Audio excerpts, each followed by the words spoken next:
L'Oréal a sorti cette année une toute nouvelle gamme Revitalift à la vitamine C avec un sérum contenant de la vitamine C pure et un fluide solaire SPF 50+ contenant une forme de vitamine C. Mais que valent ces produits? Je réponds à cette question dans cette vidéo, alors allons-y, c'est parti! Hey, salut à toi et bienvenue dans cette nouvelle vidéo. Si tu ne me connais pas, je suis Bérangère, ingénieure chimiste spécialisée en cosmétiques et du coup sur ma chaîne YouTube, je vulgarise toute la science des cosmétiques pour te permettre d'en savoir plus sur les produits cosmétiques, sur leur formulation et également que tu puisses trouver les produits adaptés à ta peau. Et aujourd'hui, on va parler de la nouvelle gamme Revitalift Clinical Vitamine C de L'Oréal qui est sortie cette année et que j'ai pu tester. Et ce que je peux déjà te dire, c'est qu'au niveau des résultats, le sérum à la vitamine C a su garder une bonne luminosité de ma peau. J'ai observé que les pores sont un petit peu plus resserrés et j'ai tout de même gardé une très bonne qualité de peau. Alors regardons ce sérum et ses bienfaits plus en détail. C'est un sérum que tu peux trouver directement sur le site de L'Oréal ou alors tout simplement au supermarché. Il s'adresse à tous les types de peau et plutôt pour les budgets moyens puisqu'on est sur un sérum qui coûte 19,99€ les 30 ml et il faut savoir qu'il dure environ 2 mois si on l'utilise une fois par jour.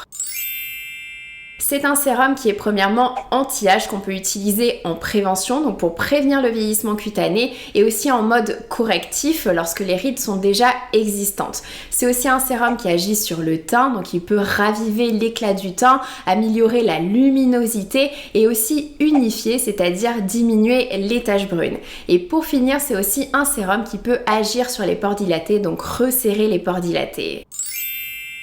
On retrouve premièrement un ingrédient actif de la vitamine C pure qui est ici à 12%.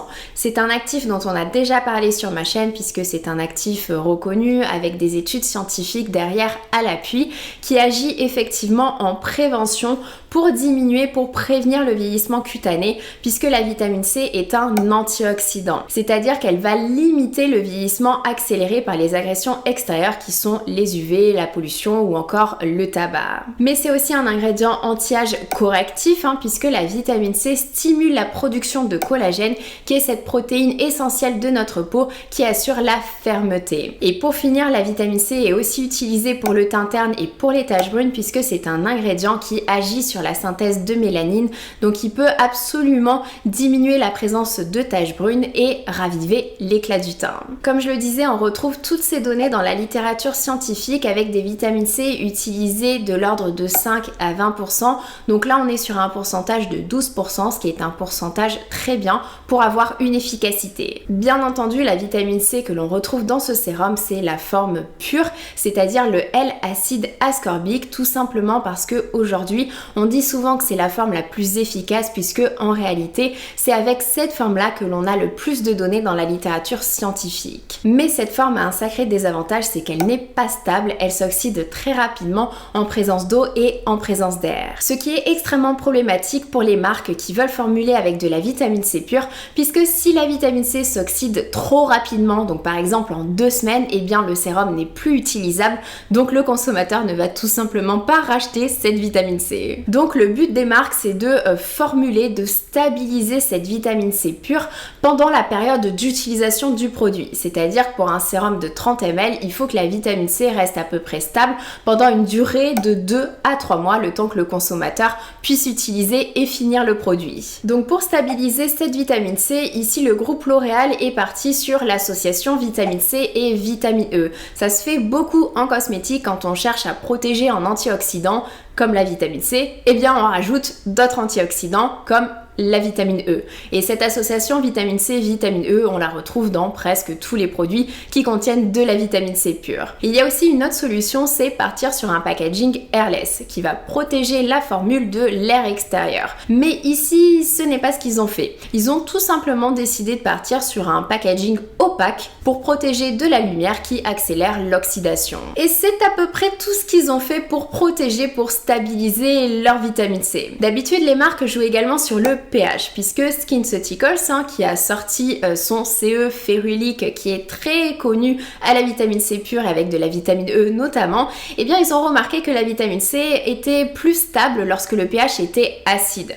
C'est pour cela que la plupart des produits qui contiennent de la vitamine C pure et qui sont en sérum aqueux ont un pH de 3,5. Mais c'est un pH qui peut être un petit peu irritant pour certaines peaux puisque c'est un pH acide. Donc L'Oréal, ils ont privilégié ici d'avoir un pH qui soit mieux toléré par la plupart des personnes et donc de partir sur un pH de 6. Donc on n'a pas un pH acide avec cette vitamine C pour augmenter la tolérance de leurs produits. Mais la question est donc, qu'en est-il de la stabilité de cette vitamine C? Est-ce qu'elle reste efficace? Eh bien j'ai personnellement suivi l'oxydation de ce sérum à la vitamine C et voici la couleur qu'il a à l'ouverture ainsi que sa couleur après un mois en le gardant à température ambiante. Le sérum a clairement changé de couleur, il devient de plus en plus jaune, donc la vitamine C s'oxyde avec le temps, ce qui est normal quand on est sur un sérum aqueux. Donc ici, le sérum à un mois reste tout de même utilisable, mais on a perdu de la vitamine C pure, donc on perd en efficacité. Et justement, voici la couleur du sérum après 2 mois d'ouverture. Donc le sérum reste encore une fois utilisable durant la période d'ouverture et d'utilisation qui est de 2 à 3 mois. J'aurais préféré clairement que la marque annonce ouvertement que oui, le sérum s'oxyde puisque c'est normal et c'est pratiquement inévitable avec un sérum aqueux, mais qu'on garde tout de même un pourcentage de vitamine C pure intéressant pour que le sérum reste efficace sur une durée d'utilisation de 3 mois. Ça aurait été quand même beaucoup plus honnête d'annoncer les choses comme ça directement. Mais il y a aussi la problématique des personnes qui vont malheureusement acheter ce sérum qui aura été stocké pendant trop longtemps sur les étagères du supermarché ou alors dans les entrepôts et qui arrivera déjà légèrement oxydé par rapport au mien qui est arrivé quand même assez frais. Ce que je te conseille de faire, c'est que ici, moi j'ai voulu suivre l'oxydation de ce sérum à température ambiante pour que ce soit dans des conditions normales d'utilisation d'un consommateur lambda qui va le stocker dans sa salle de bain par exemple. Mais si tu veux prolonger un petit peu plus sa durée de vie et faire en sorte que la vitamine C s'oxyde de moins en moins vite, il suffit tout simplement de le garder au frais. Ensuite, en ce qui concerne les autres ingrédients actifs, puisque ce sérum ne contient pas que de la vitamine C pure et de la vitamine E, mais on retrouve aussi de l'acide salicylique. L'acide salicylique, c'est un exfoliant, c'est-à-dire qu'il élimine l'excès de sébum et l'excès de cellules mortes à la surface de la peau pour resserrer les pores dilatés et pour diminuer les imperfections. L'avantage de l'acide salicylique, c'est un acide exfoliant lipophile, c'est-à-dire qu'il est soluble dans l'huile et ça lui donne une meilleure habilité à pénétrer dans les pores de la peau pour les décongestionner. Par contre, il est ici présent à 0,45%.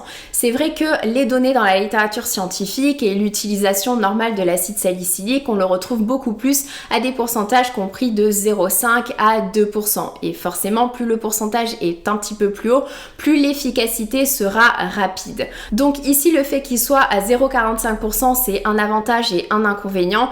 L'avantage, c'est que, étant donné qu'on retrouve tout de même de la vitamine C pure à 12%, ça permet de garder un produit avec une haute tolérance qui puisse être toléré par le plus grand nombre de personnes possible. Mais on n'a pas forcément la meilleure efficacité de l'acide salicylique puisqu'on a tout de même un pourcentage qui est assez faible. Ensuite, on retrouve aussi de la glycérine et de l'acide hyaluronique, donc ce sont des composés classiques de la cosmétique qui permettent d'hydrater. C'est vrai que c'est un sérum que je trouve très hydratant.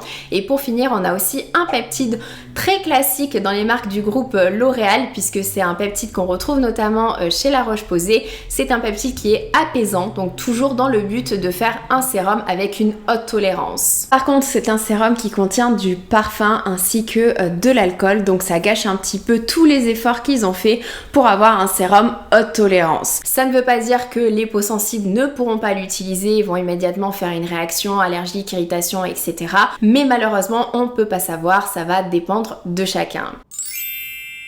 Pour le sensoriel, on n'est pas vraiment sur un sérum ultra léger, ultra aqueux sur la peau. On est plutôt sur un sérum qui est quand même assez gélifié puisque dans la formulation, on retrouve pas mal d'agents texturants, notamment des polymères qui vont apporter de la texture.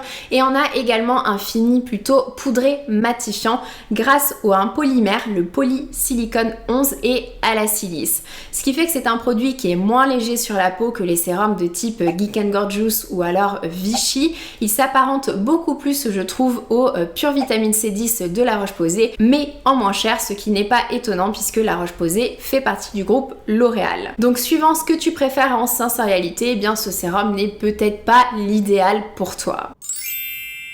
Concernant son utilisation, c'est un sérum que tu peux tout à fait utiliser matin et ou soir. Il suffit de l'appliquer directement après le nettoyage en évitant le contour des yeux et de faire suivre par une crème hydratante et ou une crème solaire si c'est le matin.